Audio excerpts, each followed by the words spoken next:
So this is going to be the first of a couple, like two or three videos about the first handful of Buddyfight Ace videos, because I really enjoy Buddyfight Ace, but I haven't really made any videos about it other than that reveal analyzed vid, and I kind of wanted to talk about it a bit. But then I realized that if I all condensed all of my thoughts so far into one video, it would be quite a long video, so it might be worth splitting things up a bit. And so this video is about Ranma specifically, and you may be like, well, geez, that's a lot of buddy fight videos if you're doing one about Ranma specifically.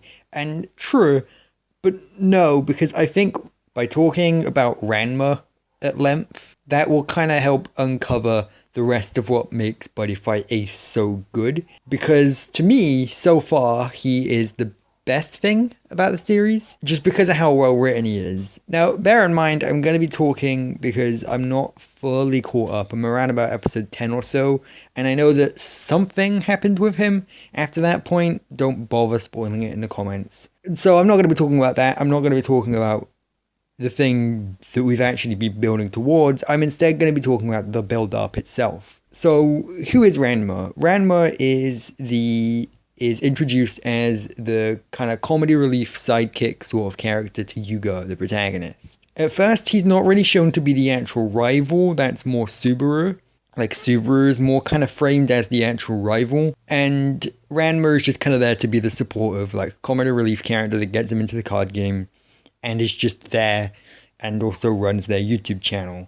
And that's all fair enough. And at first I thought he was going to be a character that got discarded rather quickly, but then the show becomes self-aware. It knows that you think he's a comedy relief side character that isn't going to do anything important, or at least it plays with that expectation. And so the series begins with Ranma and Yuga both buying a pack each from a card shop, and they both open those packs, and Yuga gets a Buddy Rare, which is a really rare card, whereas Ranma gets like nothing but garbage. And Ranma points out, oh, I've been into the card game way longer than you and everything. It's kind of fucked up that someone who's only just getting into the card game now got an extremely rare card, whereas me, who's been playing it for years, got nothing but shit from the pack. And that's kind of the core of what makes Ranma such a good character, because his entire character is built around this defining moment in the first episode, which is really cool. So let's kind of break it down, right? So this is supposed to be the defining moment of Yuga, you know? Yuga is supposed to be a character that gets a Buddy Rare card, just like his dad, and then because of that, the plot kind of swings into motion, and he gets properly into the card game and everything, and that's all neat. And that does all happen with Yuga. But what's even more interesting is this is Ranma's defining moment, and honestly, this is kind of Ranma's show, almost. Because everything that happens in the show kind of contributes towards Ranma's character arc in a way that makes sense. One of the things that makes this so cool, right, is this is a real thing. This is something that you could only really do with a card game anime, at least with this execution, right? Because that's a real thing that happens with card games. I've had that before where I've opened packs or whatever with my friends, and my friends have pulled really good cards and I've pulled nothing but shit. And I'm pretty sure everyone out there who has played a card game or a trading card game can relate to that in some way, shape or form, right? The idea that, well, card games have random luck to them. Hell, even people out there that haven't played card games but are familiar with gacha games like Fate Grand Order, even people like that can kind of understand this kind of mentality of, oh, my friend who knows nothing about this game pulled a really rare card or a really rare character and I got nothing but shit. That's really relatable. Like, that immediately, one, it's something that only a card game anime can do, but it's also something that's really relatable inherently, and that's really cool. Like, we don't have to resort to electrocuting people to have emotional stakes. And so what makes this really cool is that, again, Ranma's entire character arc is based around this, and they build upon it in a way that feels natural. Because in the second episode, Ranma can't hide his jealousy, and Yuga starts feeling really bad because he's like, oh no, Ranma should have been the one to get this card and everything. And so they joke about how they're going to have a buddy fight where the winner actually gets Gaga, but of course that doesn't happen. They just have a casual buddy fight with nothing on the line instead. And this is really cool because I like that Ranma's coping mechanism is humor.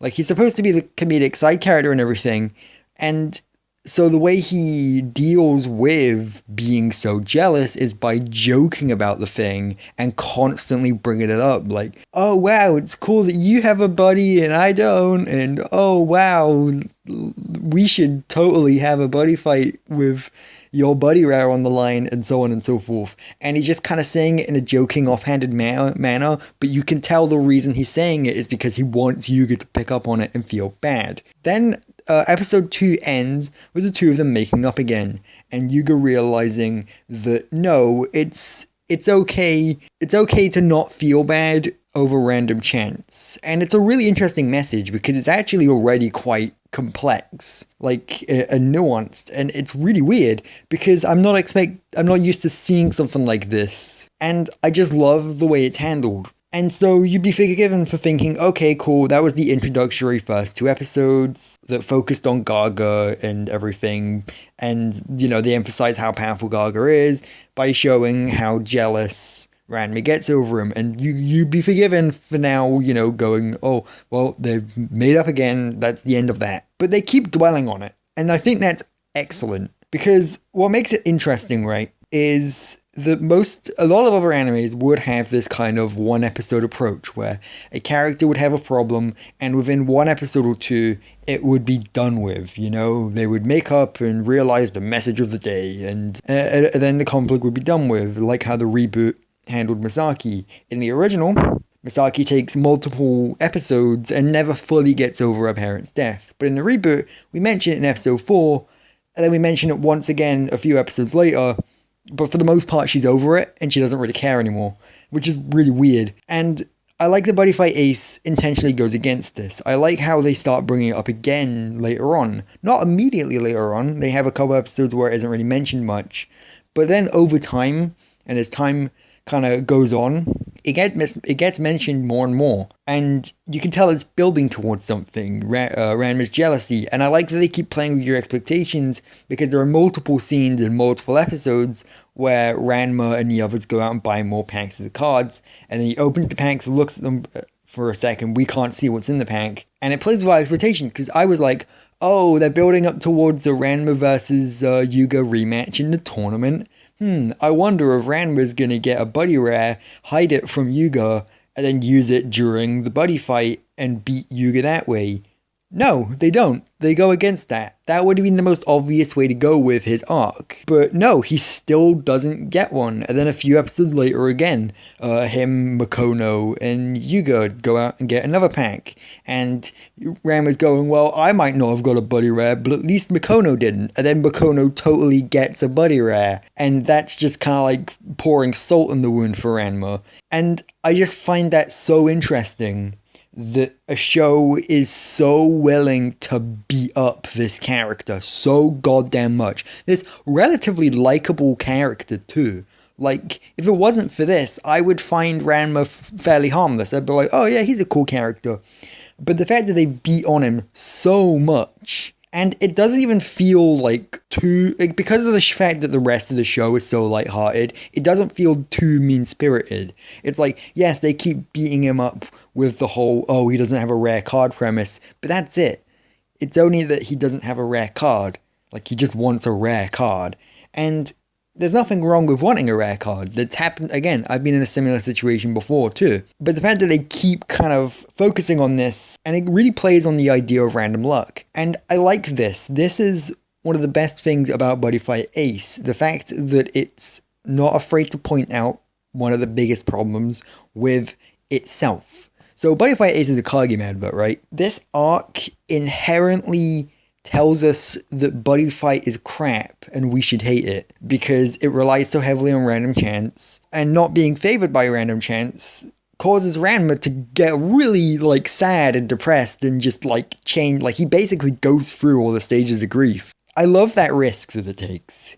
It's like we'd rather present the card game in a more natural and realistic if exaggerated way, rather than just suck up to the card game and go, oh no, you should buy it because it's good. And another thing I really like, and this is going to be something I touch upon in the next Vanguard episode review, but I really like this way of doing things by focusing on a rare card.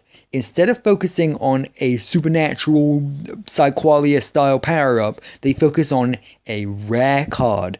And this is something that I wish Vanguard would do more, because the original Vanguard did it a bit, but with a shonen anime like this, a shonen action series with tournaments and stuff, you don't need supernatural power-ups. I'm fine with the villains being supernatural, but you don't need the hero himself to gain supernatural powers and stuff to beat the villain, because you've got power-ups built into the game itself. If you want a character to get a power-up, instead of giving them dumb supernatural powers, you can just give them a few packs of the cards, have them open said packs of the cards, and then discuss strategies with friends and stuff, and then retweak their deck. That in itself can act as a shonen style power up. And so by having Ranma focused on in this way, this means that he doesn't get that power up and he feels like he's being left behind. We'll kind of flesh this out as to how this fits into the show itself in the next Buddy Fight video, but I wanted to just focus on how good this idea is on paper, and I just really want them to focus on this kind of thing in the future more. I really hope Buddy Fight is filled with character arcs similar to this one that focus on the card game itself and how the card game itself fits into things, especially with the card game potentially being a bad thing. I just really like it. It really works, and it's really different. And that's one of the things that makes Ranma such an appealing character to me.